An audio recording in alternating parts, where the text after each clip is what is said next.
ଜୟ ଜଗନ୍ନାଥ ସାଙ୍ଗମାନେ କେମିତି ଅଛନ୍ତି ସମସ୍ତେ? ଆଶା କରୁଛି ସମସ୍ତେ ଭଲରେ ଥିବେ, ଖୁସିରେ ଥିବେ।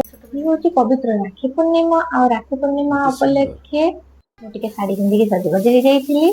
ରାକ୍ଷୀ ପୂର୍ଣ୍ଣିମାକୁ ପ୍ରାୟତଃ ସମସ୍ତେ ଭାଇ ଭଉଣୀର ଏକ ଅତୁଟ ସମ୍ପର୍କକୁ ସେଲିବ୍ରେଟ କରିବା ପାଇଁ ରାକ୍ଷୀ ବାନ୍ଧି ସେଲିବ୍ରେଟ କରିଥାନ୍ତି। କିନ୍ତୁ ଆମ ଓଡିଶାରେ ଭାଇ ଭଉଣୀର ସମ୍ପର୍କକୁ ସେଲିବ୍ରେଟ କରିବା ସହିତ ମଧ୍ୟ ବଡ ଠାକୁରଙ୍କର ଜନ୍ମ ଦିବସ ରୂପେ ମଧ୍ୟ ପାଳନ କରିଥାଉ। ମୋ ଓଡିଶାର ପରମ୍ପରା ହିସାବରେ ଜନ୍ମ ଦିବସ ମାନେ ଚକୁଳିଟେ ତ ନିହାତି ହବ।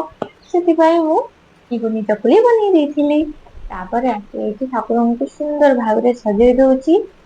ଭଗବାନ ତ ସେମିତି ବି ଦେଖିବାକୁ ଏତେ ସୁନ୍ଦର, ହେଲେ ତାଙ୍କୁ ଟିକେ ସଜେଇ ଦେଲେ ଆହୁରି କେଡେ ସୁନ୍ଦର ଦେଖା ଯାଉଛନ୍ତି ଦେଖୁନାହାନ୍ତି।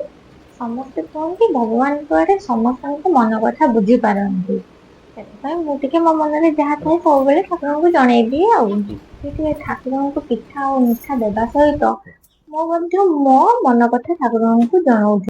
ଯେହେତୁ ଆଜି ରାକ୍ଷୀ ପୂର୍ଣ୍ଣିମା ଆଉ ମୁଁ ମୋ ଭାଇ ମାନଙ୍କଠୁ ବହୁତ ଦୂରରେ ରହୁଛି, ନା ମୁଁ ସେମାନଙ୍କ ପାଖକୁ ଯାଇପାରୁଛି ନା ସେମାନେ ମୋ ପାଖକୁ ଆସିପାରୁଛନ୍ତି।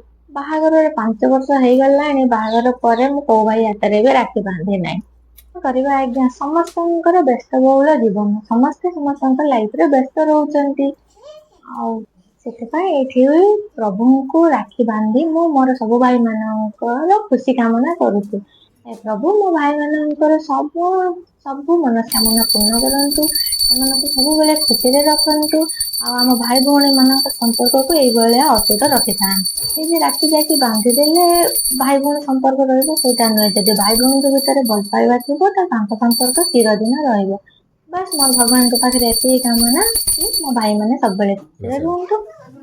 ମୁଁ ପ୍ରଣାମ ଜଣାଇ ମୋ ବ୍ଲଗଟି ଶେଷ କରୁଛି।